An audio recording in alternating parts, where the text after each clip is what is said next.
கிரிஷ், பாட்டி தேடி வந்திருக்க, என்ன விஷயம்? என்கிட்ட ஏதாவது பேசணுமா, இல்லை ஏதாவது உதவி தேவையா?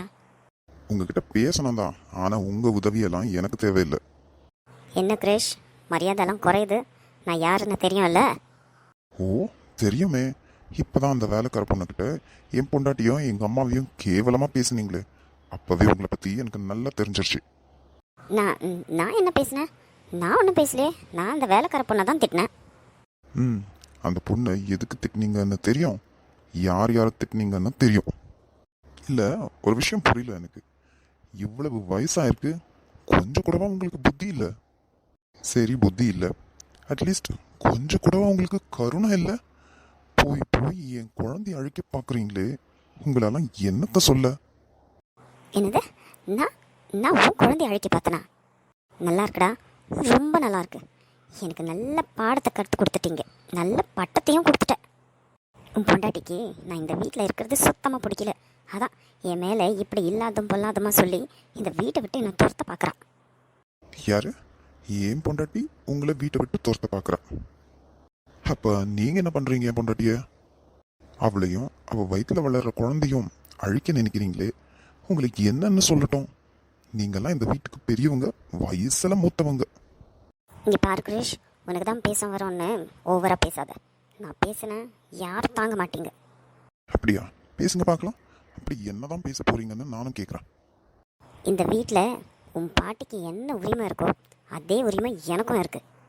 நான் நினச்சிருந்தா முழு சொத்தையும் உன் பாட்டிக்கிட்ட இருந்து பிடிங்கிருக்க முடியும். ஆனால் வேண்டாம், பாவம் பசங்களை வச்சுன்னு கஷ்டப்படுவாளேன்னு விட்டுட்டேன். அதுதான் நான் பண்ண பெரிய தப்பு.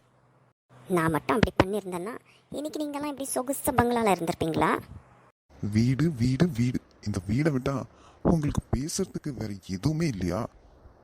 ஏன் நீங்க எங்களுக்கு இதை கொடுக்காம விட்டுருந்தா எங்க தாத்தாவும் பாட்டியும் எங்களை என்ன நடுத்தருவில் விட்டுருப்பாங்களா? இல்ல எங்க தாத்தாக்கு தான் சொத்து எல்லாம் எதுவும் இல்லாம இருக்கா? நீ பாருங்க பாட்டி, நான் ஏதோ பெரியவங்கன்னு மரியாதை கொடுத்து பேசின்னு இருக்கேன். இதே ராக்கியா இருக்கட்டும், அவன் என்ன பண்ணுவான்னு அவனுக்கே தெரியாது. இத்தோட உங்க வேலைங்களெல்லாம் மூட்டை கட்டு வச்சுட்டு ஒழுங்கு மரியாதை இருக்கிறதா இருந்தா இருங்க, இல்ல கிளம்பி போயிட்டே இருங்க. என்ன? நான் நான் கிளம்பி போகணுமா? நான் இனி இங்கே தான் இருக்குவேன். என்ன கிளம்பி போக சொல்ல உங்கள் யாருக்கும் தகுதி இல்லை. உங்கள் பாட்டிக்கு எவ்வளோ உரிமை இருக்கோ அதே உரிமை எனக்கு இருக்கு. வேணும்னா நீ போடா உன் பொண்டாட்டியை கூப்பிட்டேன்னு வெளியே. ஓ, அப்படியா? சரி சரி, இனிமே என்ன பண்ணணும்னு எனக்கு தெரியும். உங்ககிட்ட பேசி ஒரு பிரயோஜனமும் இல்லை.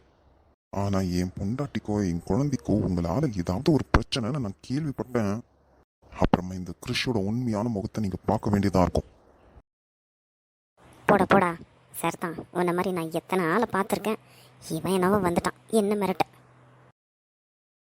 ஹாய்டா மச்சான், எப்படி இருக்க? பார்த்து ரொம்ப நாள் ஆச்சு, ஒரு ஃபோன் கால் கூட இல்லை. அவ்வளோ பிஸி ஆயிட்டியா? வாடா கவின், கொஞ்சம் பிஸி, அதான். பிஸ்னஸ் எல்லாம் பயங்கரமோ? கைவசம் நிறைய ப்ராஜெக்ட் வச்சுன்னு இருக்கிற மாதிரி தெரியுது.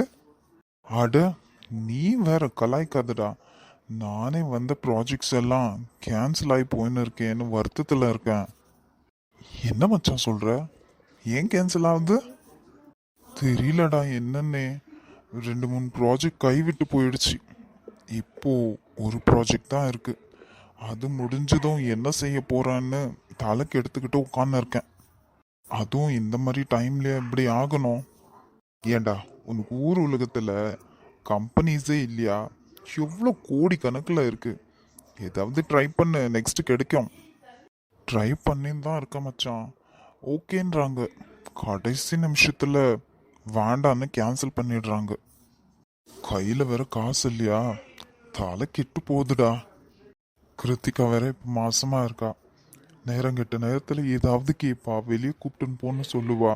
அவகிட்ட நான் இல்லைன்னு சொல்ல முடியாதுல்ல. ஏண்டா, இப்போ உன்கிட்ட சுத்தமா பணம் இல்லையா என்ன? உனக்கு ஏதாவது தேவைன்னா கேளுடா, நான் அரேஞ்ச் பண்றேன். இல்லை இல்லை மச்சான், தேங்க்ஸ்.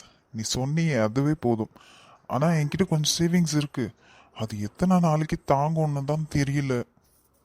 ஏண்டா, இவ்வளோ பெரிய பணக்கார வீட்டு பையன் பணத்துக்கு இப்படி கவலைப்பட்டியன்னா அப்ப நாங்கெல்லாம் என்னடா ஆகுறது? உன் அண்ணன் இருக்கான், உங்க அப்பா இருக்காங்க, எல்லாத்துக்கும் மேல உங்க பாட்டி இருக்காங்க. இவங்கெல்லாம் உனக்கு ஹெல்ப் பண்ண மாட்டாங்களா என்ன? பண்ணுவாங்கடா, யார் இல்லைன்னு சொன்னா. ஆனா எனக்கு தான் அவங்க கிட்ட எல்லாம் போய் கேட்க விருப்பம் இல்லை. நான் என் பொண்டாட்டிக்கு எது செஞ்சாலும் என் பணத்துல தான் பண்ணணும். சரிடா, உன்னோட எண்ணம் நல்ல எண்ணம் தான், அதை நான் மறுக்கல. ஆனா இல்லாத டைம்ல ஏன் வீம்பு பண்ணணும்? இல்லடா, எனக்கு என்னவோ மனசு வர்ற, அதை பத்தி விடு. மச்சான், உங்க அங்கிள் கூட ஒரு கம்பெனி வச்சிருக்காரு தானே? அவர்கிட்ட எனக்கு ஏதாவது ப்ராஜெக்ட்ஸ் கிடைக்குமா? கொஞ்சம் விசாரிச்சு சொல்றியா? என்னடா, எனக்கு வேலை கொடுக்குவேன்னு பார்த்தா என்னையே வேற இடத்துல போய் வேலை வாங்கின்னு வர சொல்ற. புரிஞ்சுக்க மச்சான், இப்போ இருக்கிற நிலைமை அதுதான். நிறைய ப்ராஜெக்ட்ஸ் வந்தால் கண்டிப்பாக உன்னை தான் ஃபர்ஸ்ட் கூப்பிடுவேன். சும்மா விளையாட்டுக்கு சொன்னேன். எங்கள் அங்கிள்கிட்ட விசாரிச்சுட்டு உனக்கு ஃபோன் பண்ணுறேன். தேங்க்ஸ்டா, எதுவும் தப்பாக நினச்சிக்காத. இன்னொரு விஷயம், இதை பற்றி என் அண்ணன்கிட்ட எதுவும் சொல்லக்கூடாது. எதுவாக இருந்தாலும் நானே பார்த்துக்கிறேன். எனக்கு யாரோட ஹெல்ப்பும் தேவையில்லை. டேய், உன்னோட எண்ணம் எனக்கு புரியுது. யார்கிட்டயும் ஹெல்ப் கேட்கக்கூடாது, உன் சொந்த காலில் நிற்கணும்னு நினைக்கிறேன். ஆனால் சுச்சுவேஷன் மாறினா அப்படியே வீம்பு பிடிக்காத. டைம்க்கு ஏற்ற மாதிரி மாறிக்கோ. ஏன்னா நீ ஃபர்ஸ்ட் மாதிரி இல்லை, ஒரு ஃபேமிலி மேன். அதை ஞாபகத்தில் வச்சுக்கோ. சரிடா. பெருசாக வீட்டை விட்டு வந்துட்டேன். எனக்கு யார் ஹெல்ப்பும் தேவையில்லை. நான் யார்கிட்டயும் கையேந்தி நிற்க மாட்டேன்னு. இப்போ போய் அவங்க கிட்டலாம் பணம் கேட்டால் என்னை பற்றி என்ன நினைக்க மாட்டாங்க? என்ன ஆனாலும் சரி, நான் எங்கள் வீட்டில் யார்கிட்டயும் இதை பற்றி சொல்லக்கூடாது. என்ன மாப்பிள்ள உட்காந்து பார்த்துக்கிட்டே இருக்கீங்க? எடுத்து சாப்பிடுங்க. என்னாச்சு? இது சமைச்சது எதுவும் உங்களுக்கு பிடிக்கலையா என்ன? என்ன வேணும்னு சொல்லுங்க. இதோ சுமதி இப்போ செஞ்சு கொடுத்துருவா. சுமதி, மாப்பிள்ளைய கவனி. மாப்பிள்ள, நான் சமைச்சது உங்களுக்கு பிடிக்கலையா? ஐயோ, அப்படியெல்லாம் எதுவும் இல்லை. ஏம்மா ஹாசினி, அவரை தான் ஏதோ வெக்கப்பட்டுட்டு உட்காந்து இருக்காரு. நீ என்ன சாப்பிடுங்கன்னு சொல்லக்கூடாதா? நீ எப்படி சைலண்டாக உட்காந்து இருக்க? அவருக்கு பசிச்சா அவரே சாப்பிட போறாரு. ஹாசினி, என்ன பேச்சு இதெல்லாம்? அப்படியெல்லாம் பேசக்கூடாது.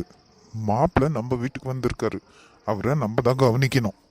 அதுவும் மொத நம்ம வீட்டுக்கு வந்திருக்காரு, நீ என்ன இப்படி அலட்சியமா பேசுற?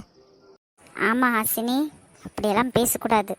என்ன வேணும்னு நீ தான் பார்த்து பார்த்து பரிமாறணும். இங்கே என்னடான்னா?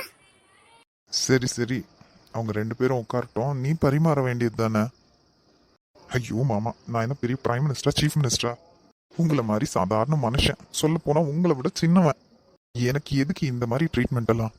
ஐயோ மாப்பிள்ள, என்ன அபசகுணமா ட்ரீட்மெண்ட் அது இதுன்றீங்க? ஆஸ்பத்திரிக்கு போகணுமா என்ன? ஐயோ அப்பா, நீங்க வேற. என்னவோ போங்க மாப்பிள்ள, நீங்க பேசுறதும் புரிய மாட்டேங்குது, என் பொண்ணு பேசுறதும் புரிய மாட்டேங்குது. எப்படியோ 2 பேரும் சாப்பிடுங்க. அப்பா அம்மா, நீங்க போங்க, நான் பாத்துக்கிறேன். இதெல்லாம் வேணும்னு கேளுடி. என்ன ரொம்ப ஓவரா தான் பண்றீங்க? அதான் எங்க அப்பா சாப்பிடுங்கன்னு சொல்றாங்கல்ல, சாப்பிடாம அப்படியே உட்கார்ந்து இருக்கீங்க. நீங்கெல்லாம் பண்றது நியாயமா இருக்கா? வேண்டாம் வேண்டான்ற கூப்பிட்டு வச்சு இப்படி சாப்பிடு சாப்பிடு நீ இம்சை பண்ணா உனக்கு உங்க அப்பாவே தேவையில்ல. எவ்வளவு பாசமா கேட்கிறாரு பாரு. நீ சாப்பிடுன்னு சொல்றியா? என்னவோ அதட்டுற. ஆமா, என்ன பிடிக்காதுல்ல உங்களுக்கு. அப்புறமா நான் சாப்பிடுன்னு சொன்னா மட்டும் சாப்பிடுவீங்களா? நான் ஒருத்திங்க பக்கத்துல உட்காந்து இருக்கேன், எனக்கு சொல்லணும்னு தோணல. எங்க அப்பாவும் பாருங்க, உங்களை தான் சாப்பிடு சாப்பிடுன்றாங்களே தவிர என்ன ஒரு வார்த்தை நீ சாப்பிடுமான்னு சொன்னாரா? அதான் 2 பேரும் போட்டு சாப்பிடுங்கன்னு சொன்னாங்கல்ல. ஓ, உங்களுக்கு மட்டும் மாப்பிள்ளை சாப்பிடுங்க, எனக்கு 2 பேரும் சாப்பிடுங்க. அதுக்கு நீ உங்க அப்பா கிட்ட தான் கோச்சிக்கணும். என்ன கோச்சிக்கனா எப்படி? ஏன் உங்களுக்கு சொல்ல தெரியலையா? மாமா இவ்வளவும் சாப்பிடல, இவ்வளையும் சாப்பிட சொல்லுங்கன்னு. இங்க யார் லெக்சரர்னு தெரியல. இன்னும் யாரு? நீங்க தான். சரி, இப்ப எதுக்கு என் மேல இவ்வளவு கோவமா இருக்க நீ சொல்லு. ஒன்றும் இல்லையே, நான் எதுக்கு உங்க மேல கோவப்படணும்? ஹாசினி சொல்லு, என்ன விஷயம்? எதுவும் இல்லை. நீ என்னன்னு சொன்னாதான் அதுக்கு ஒரு தீர்வு கண்டுபிடிக்க முடியும். அப்ப நீ சொல்ல மாட்ட. சரி, அப்ப எப்போ வீட்டுக்கு போலாம்?